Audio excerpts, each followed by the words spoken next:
¿Qué tal? ¿Cómo te va? La verdad que esta semana tenía ya listo el episodio 13, este episodio, el 13A. Lo tenía bocetado, sabía de que quería hablar de una cantidad de temas que estaban pasando en el reino de Lilliput, abundar un poquito sobre esta descripción que venimos haciendo del rey desnudo. Y llegó Navidad, con muchos regalos.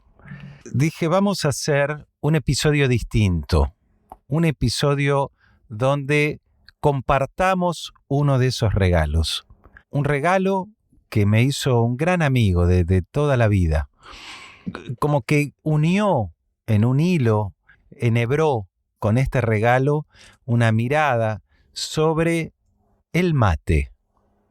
Hace unos años, en una clase, había una diapositiva en un PowerPoint donde se hablaba sobre la comunicación, sobre el vínculo que permite establecer la comunicación, en particular la comunicación sonora, en ese momento la radio. Podríamos decir también que estos podcasts son un poco esto.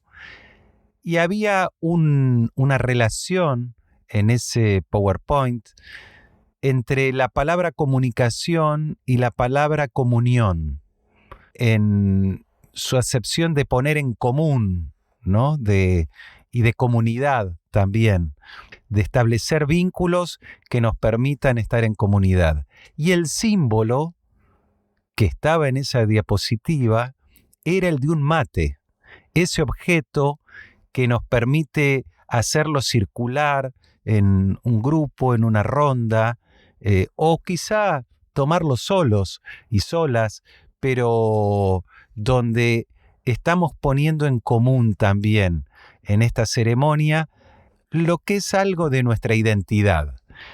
Entonces, sobre esta idea, sobre este regalo que recibí, me propongo compartirlo. Es un libro muy pequeño de Joaquín Conde. Se llama Mate y va a formar parte de, podríamos adjudicarlo a la sección habitual de Liliputeadas.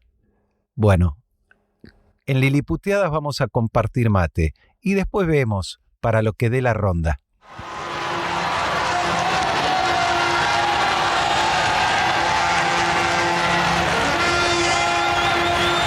Fratelli e sorelle, buonasera. I miei fratelli cardinali sono andati a prenderlo quasi alla fine del mondo, ma siamo qui. Desde los confines del mundo. Vamos a contarles historias raras, historias de náufragos, historias de sobrevivientes. Mucha de la gente que hace esta crítica son literalmente liliputienses. Nos dijeron tantas cosas. Liliputienses. Bienvenidas y bienvenidos a Noticias desde Lilliput. Soy Andrés Lagota y aquí aceptamos el desafío de asumirnos como liliputienses. Te doy la bienvenida a este episodio número 13. No nos da miedo decir que es el episodio número 13, tampoco lo vamos a evitar. Vos ya sabés que hay un lado A del episodio, que es este, un lado B del episodio, donde leemos los viajes de Gulliver, y ya que tuvimos tanto éxito y seguimos teniéndolo con el lado C del episodio, donde leemos, por el momento, Los ingenieros del caos, de Giuliano da Empoli.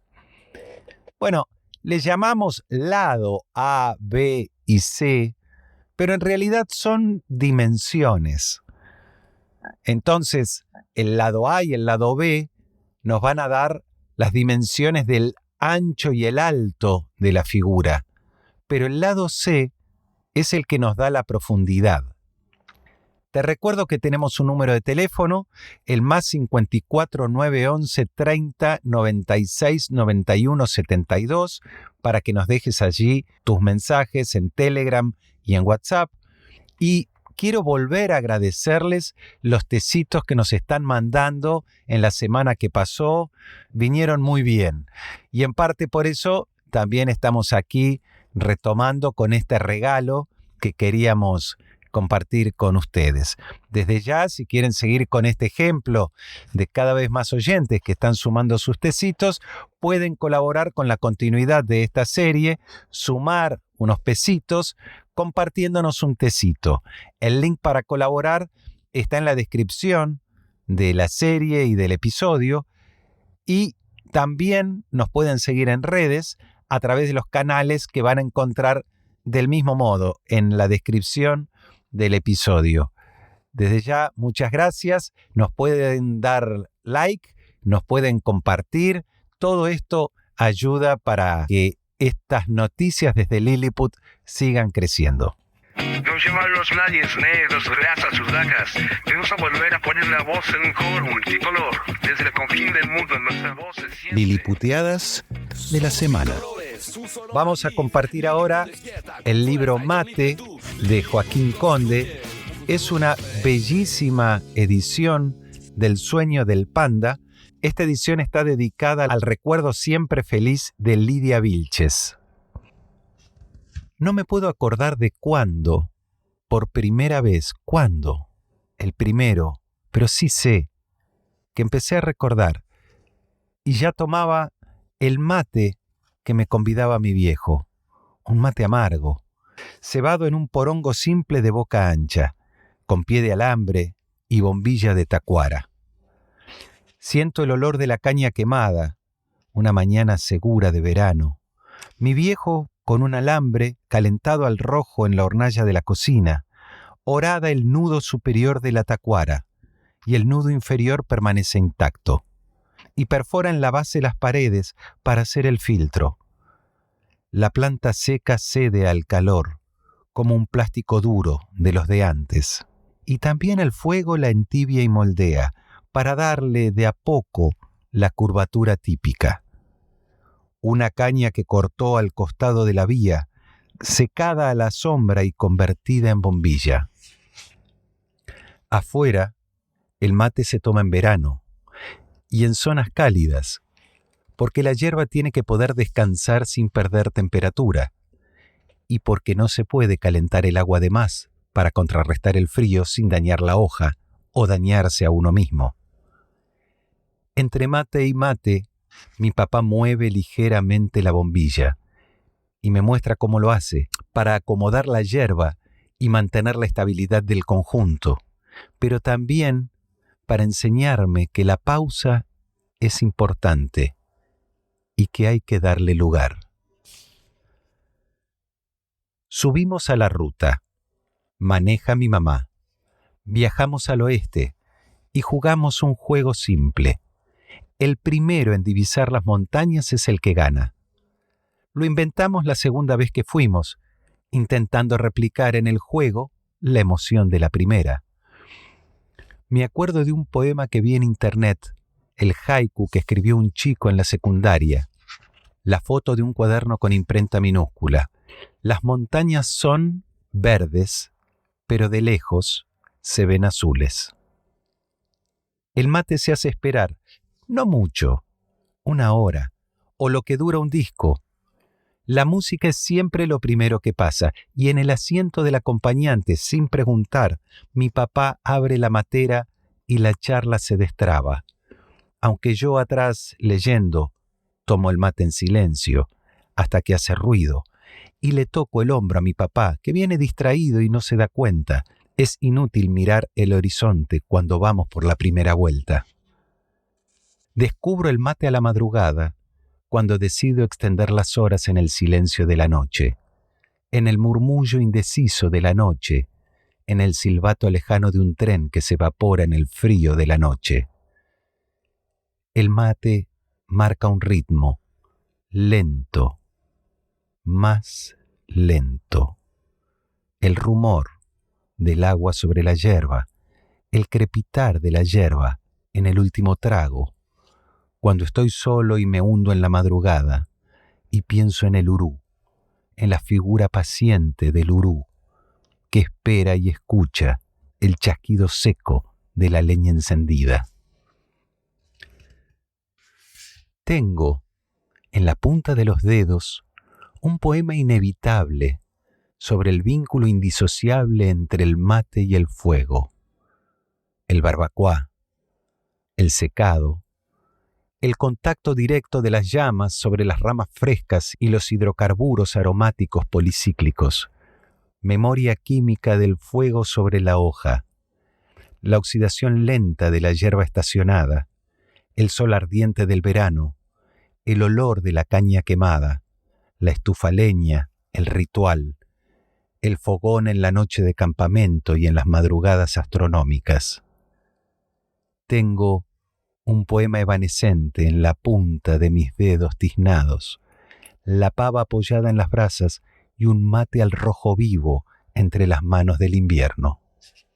Todas las mañanas mi papá vacía el mate del día anterior en el rincón del patio que mi mamá eligió para la huerta, y al sol se puede distinguir la hierba de hoy, la hierba de ayer, la de semanas anteriores, en un ejercicio de estratigrafía que expone la naturaleza múltiple del tiempo en cada mate, la misma ceremonia diaria de hace siglos, la rutina y la infinita iteración del presente, el lenguaje heredado, el pasado profundo, la arqueología, los ciclos de nitrógeno y carbono, la hoja que brotó en el árbol 2 años antes de ser cosechada y que ahora se deshace para fertilizar la tierra, y también la promesa de que tendremos tomates este verano. Liliputeadas. ¡La puta! ¡Que vale la pena estar vivo!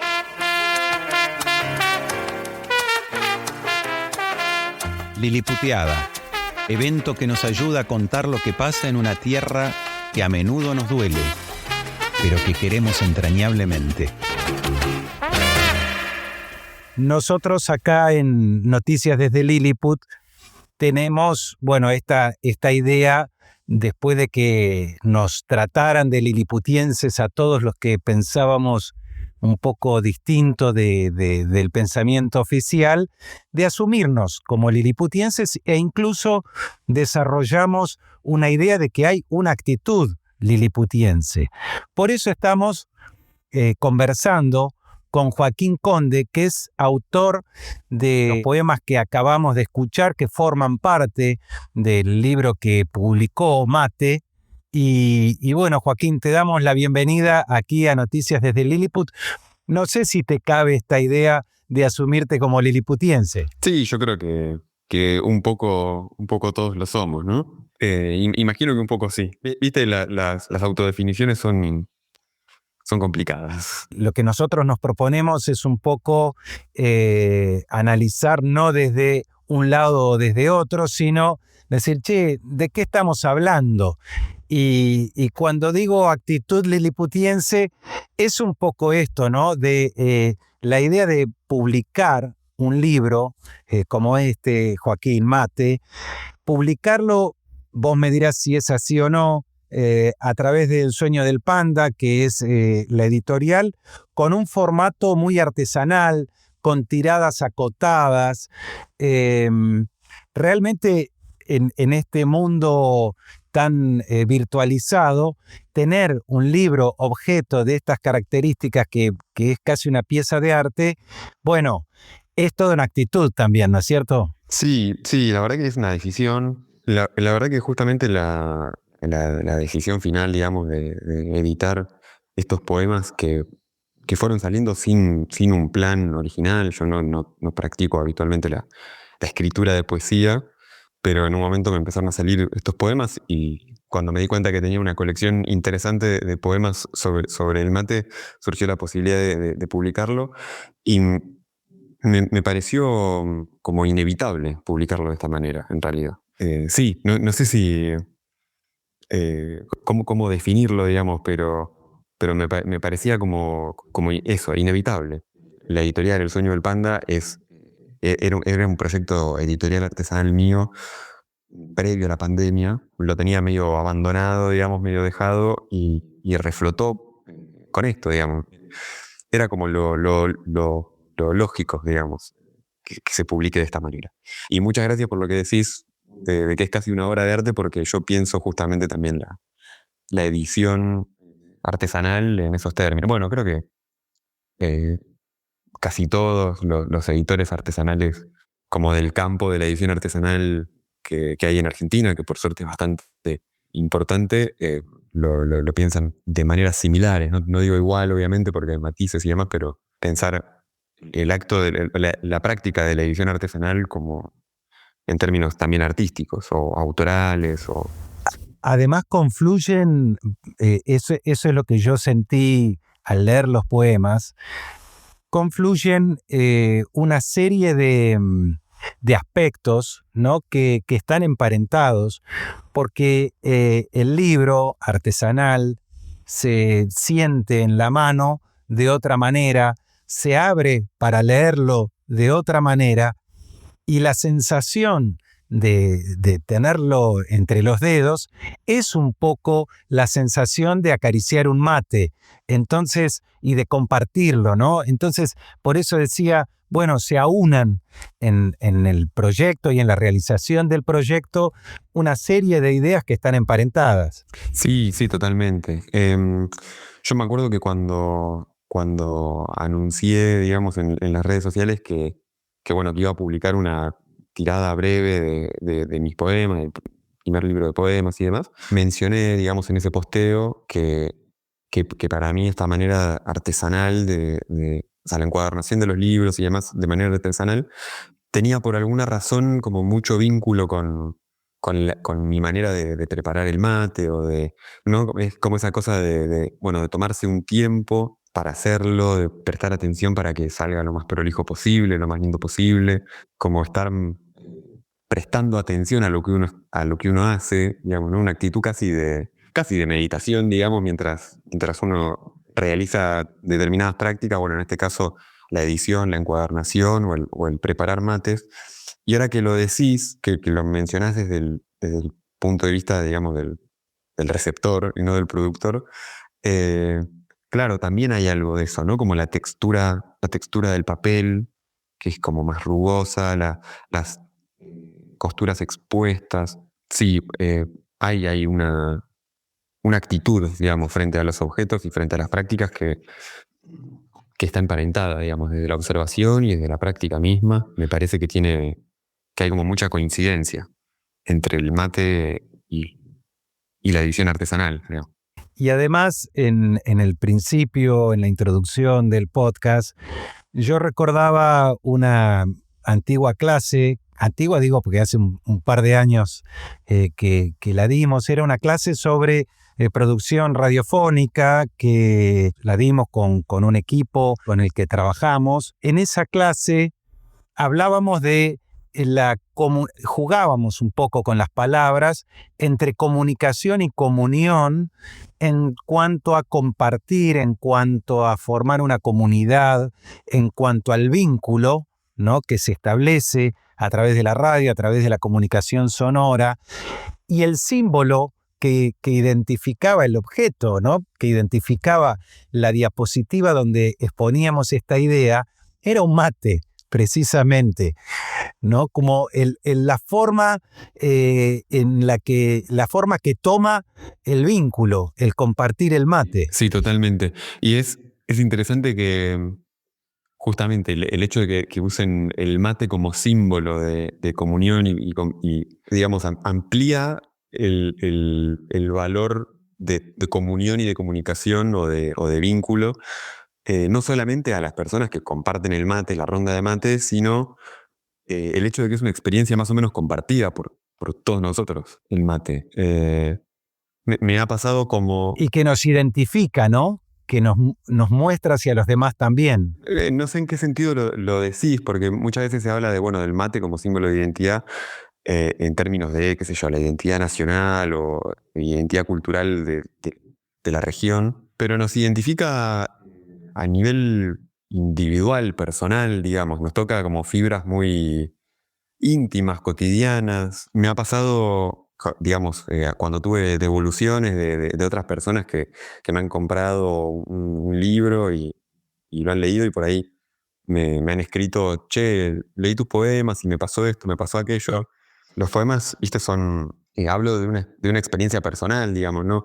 Salvo algunos que son un poco más abstractos o más generales. En los poemas, cuando hablo de mi papá, es mi papá, cuando hablo de mi abuela, es mi abuela, digamos. Son experiencias personales, pero todo el mundo me dijo, mira, cuando leía tal poema me acordaba de cuando yo era chico que tal o cual cosa, ¿no? O sea, como que la experiencia de uno también con respecto al mate rápidamente despierta o te pone en vinculación o en conexión con las experiencias de otras personas, también con respecto al mate, digamos. Como que también dispara un poco la charla, no solamente las 4 personas que podemos estar en una misma ronda de mate y que hablamos sobre lo que haya que hablar, digamos, lo que sea, lo que surja, sino con otras personas, con sus otras rondas de mate, digamos, ¿no? Termina siendo mucho más amplio de lo que uno en principio se espera por ahí. Yo te iba a decir, yo también tuve una bombilla de caña, ¿no es cierto? Y entonces el libro, los poemas, creo que a través de la enumeración que van haciendo, el recorrido, en ese sentido decía que nos identifican, que nos permiten vincularnos a la artesanía, nos permiten los poemas vincularnos, estos poemas, al trabajo, al compartir, a la pausa, al ritmo, a la abuela, al padre, a la madre, al viaje en auto, al viaje en micro, todos momentos en los que el mate es un poco el nexo entre nosotros y lo otro o los otros y otras, ¿no es cierto? En ese sentido decía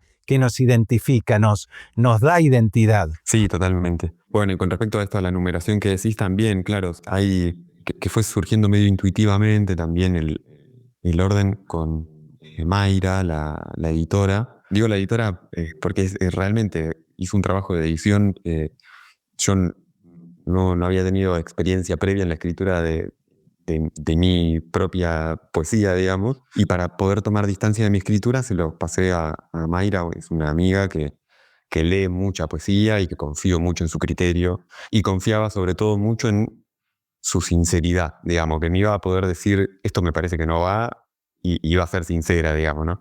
Bueno, y con ella trabajamos también la cuestión del orden de los poemas. Y es cierto, van armando un poco también un recorrido que puede ser un poco también el recorrido de todos, más o menos, ¿no? De cómo uno aprende a tomar siquiera mate y cómo va vinculando ciertos recuerdos de la infancia, de la adolescencia, de la joven adultez en relación con el mate y con la presencia del mate ahí. La primera vez que uno toma mate solo, ¿no? Que uno se arma un mate para sí mismo.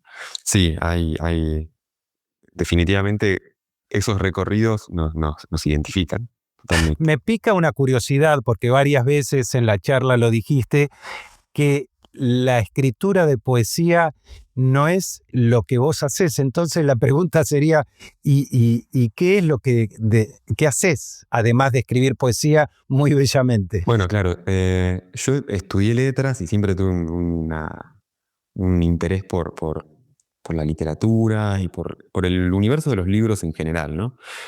Digo, estudié letras, en su momento empecé a trabajar y todo, y ahora estoy retomando las últimas materias, pero digamos que mi recorrido va por ahí, va por ese lado. Y en un momento descubrí que por ahí lo que me interesaba era más el libro que la literatura en sí, digamos, ¿no? Y me fui volcando más a las labores de edición. Yo no tengo formación específica de editor, pero tengo, bueno, la formación crítica, digamos, que te ofrece letras. Y desde ese lugar trabajo como editor. Una editorial, Ediciones Bonaerenses, la editorial de la provincia de Buenos Aires.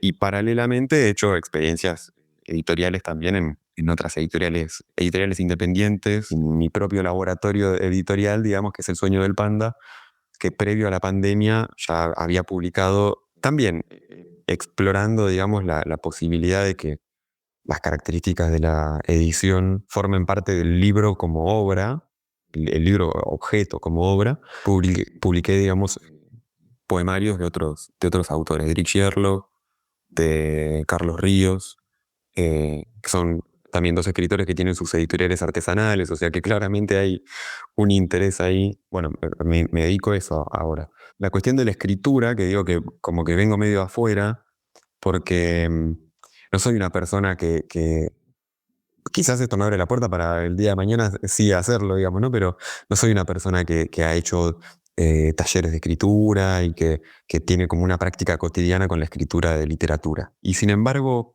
me pasó un día que simplemente había terminado de cenar, qué sé yo, me estaba por acostar, y me surgieron así como 2 o 3 frases que terminaron siendo los primeros versos del primer poema.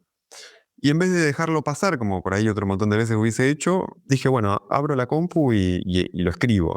Y ya cuando lo abrí en el Word y empecé a escribir, en un rato salieron 4 poemas, ¿no? Todos en torno al mate y esa primera experiencia de aprender a tomar mates con mi viejo. Obviamente después esos poemas fueron releídos, corregidos, etcétera, pero surgieron, digamos, de manera inesperada, en realidad. A eso me refería con que, bueno, como que yo no estoy acostumbrado a escribir literatura, por eso. Se trata entonces de que quienes están escuchando vayan a buscar el libro, lo lean completo, pero volvemos un poco al principio, es una cuestión de actitud, está esa actitud liliputiense de vamos por ello. Claro, sí. Bueno, muchas gracias por lo que decís. Yo creo que tiene más que ver con que en realidad, no tanto por la escritura de literatura o de poesía en sí, pero la observación sobre el mate, sí, ya la tenía como bastante masticada, digamos, ¿no? Soy una persona que con las cosas así puntuales que le interesan, tengo mucha curiosidad, y de hecho se ven en algunos poemas que incluso se incorporan, qué sé yo, léxico que es más específico, digamos, ¿no? Eso me llamó la atención, un léxico de química. Claro, exactamente. En general, digamos, las palabras que se usan son bastante simples, digamos, no es una poesía muy barroca, digamos, ni nada. Se usa el lenguaje muy cotidiano, pero no le tengo ningún miedo tampoco, ningún miedo, no, digamos, pero ningún rechazo a que, bueno, que lo que te pueda tocar también una fibra sensible del mate es también su comprensión en un sentido más estudioso, digamos, no vamos a decir científico, digamos, ¿no? Pero entonces hablar de... Pero además, desde el punto de vista literario, tiene una musicalidad, un color, esa palabra puesta allí que decís, ¡ah, la pucha! Bueno. Claro, sí. Cuando hablo de los hidrocarburos aromáticos policíclicos o de la convección granular, ¿no? Fenómenos físicos. Sí. Y también información, no sé si información, pero sí, saberes que son propios de la producción misma de la yerba mate, que alguien que esté un poco más interiorizado, por supuesto, conoce, pero por ahí mucha gente no es tan habitual que alguien sepa quién es el urú en el proceso de elaboración de la yerba mate. Que bueno, para quienes nos están escuchando, el urú sería el encargado del fuego en los sistemas de secanza tradicional, de lo que se llama barbacoa, que da esa yerba ahumada, o el hecho de que idealmente se cosechan hojas que tienen 2 años de edad, como la planta de yerba mate no es de hoja caduca, las hojas maduran bastante en el árbol, digamos, antes de ser cosechadas. Bueno, esa como información que en determinados momentos de los poemas conviven con una observación sobre un gesto de alguno de mis amigos, o de mi mamá, o de mi hermano, o alguna reflexión propia sobre más personal, digamos, o más vinculada con los afectos o con los sentimientos. Convive un poco todo, digamos. Hay una observación previa del mate que bueno, que me parece que por eso es que salieron también con tanta facilidad estos poemas, digamos. Y Joaquín, si quisiéramos, los que están escuchando, seguir tus novedades, tanto tuyas como escritor como del Sueño del Panda, ¿a qué redes nos tenemos que remitir? Y yo diría que sigan el Instagram de la editorial, que es un Instagram que no tiene todavía, digamos, como tanto movimiento, pero que es @esdpanda. Ahí pueden, bueno, seguir la editorial. En los posteos sobre el libro del mate también aparezco yo, digamos, como autor. Pero bueno, pueden seguir por ahí, y además ahí va a haber información sobre dónde conseguir el libro en caso de que haya alguien interesado.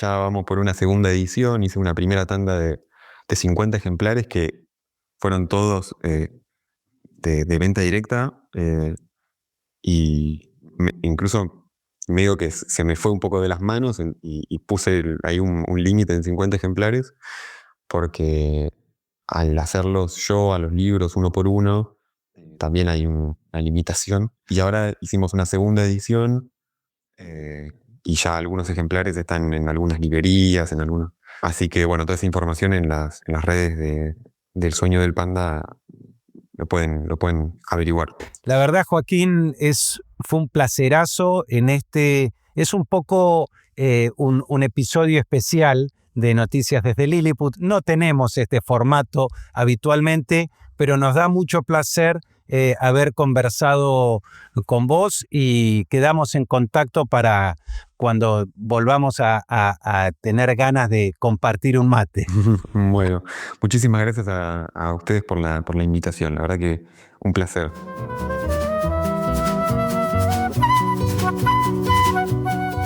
Bueno, con un montón de cosas para pensar, con lo que acabamos de hablar, con Joaquín Conde, con toda su impronta de liliputiense. Vieron que hay liliputienses que, claro, desconocen de repente que lo son y se empoderan de ello. De esto se trata un poco este podcast, ¿no es cierto? De hacerse cargo de esas cosas. Y bueno, realmente buscamos hacer hoy un episodio diferente.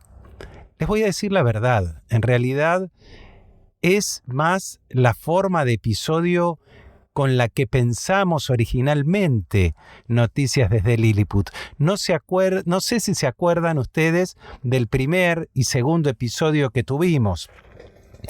Si pueden, búsquenlos, y quedaron un poco allá lejos y hace tiempo. La coyuntura del año nos fue imponiendo, entre comillas, fuimos adaptándonos, fuimos adoptando algunas otras formas.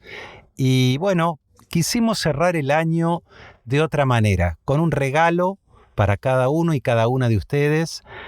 Esta lectura compartida de Mate, este libro de Joaquín Conde, una entrevista con él para conocerlo como autor, como persona, un poco más, la invitación a que lo sigan, que compartan sus trabajos.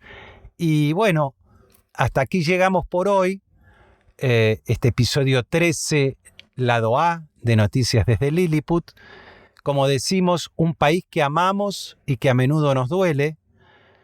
Pueden colaborar con la continuidad de la serie aportando unos pesitos, compartiendo un tecito. Esto lo decimos siempre. El link para colaborar está en la descripción del episodio.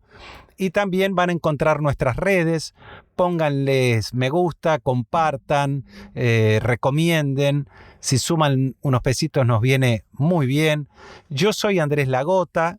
Nos vamos a encontrar en el lado B y en el lado C desde Noticias desde Lilliput.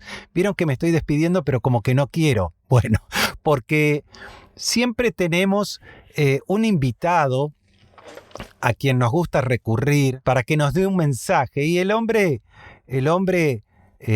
da su mensaje, como se dice en esta época del año, urbi et orbi. Y ha convocado a un jubileo. Ya hablaremos de esto en otro episodio.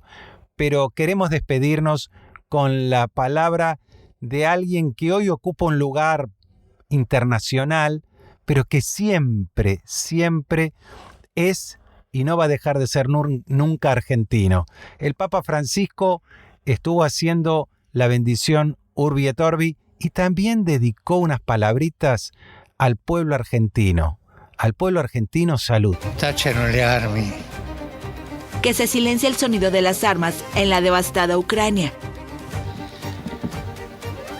Que haya la audacia necesaria para abrir la puerta a la negociación y hacer gestos de diálogo y encuentro para lograr la paz justa y duradera. Pace giusta e duratura. Francisco denunció también una vez más la situación humanitaria en la Franja de Gaza. El martes, durante la misa de medianoche, el pontífice ya había pedido una reflexión sobre los niños ametrallados y las bombas en las escuelas, en referencia a los bombardeos de Israel en Gaza. El Papa renovó también el llamamiento a la condonación de la deuda de los países más pobres. Decirle algo a los argentinos. Al pueblo argentino, salud. Que sigan luchando. Que se defiendan de las ideologías. Y que no se dejen engañar con los que le venden manice. Que luchen por los derechos.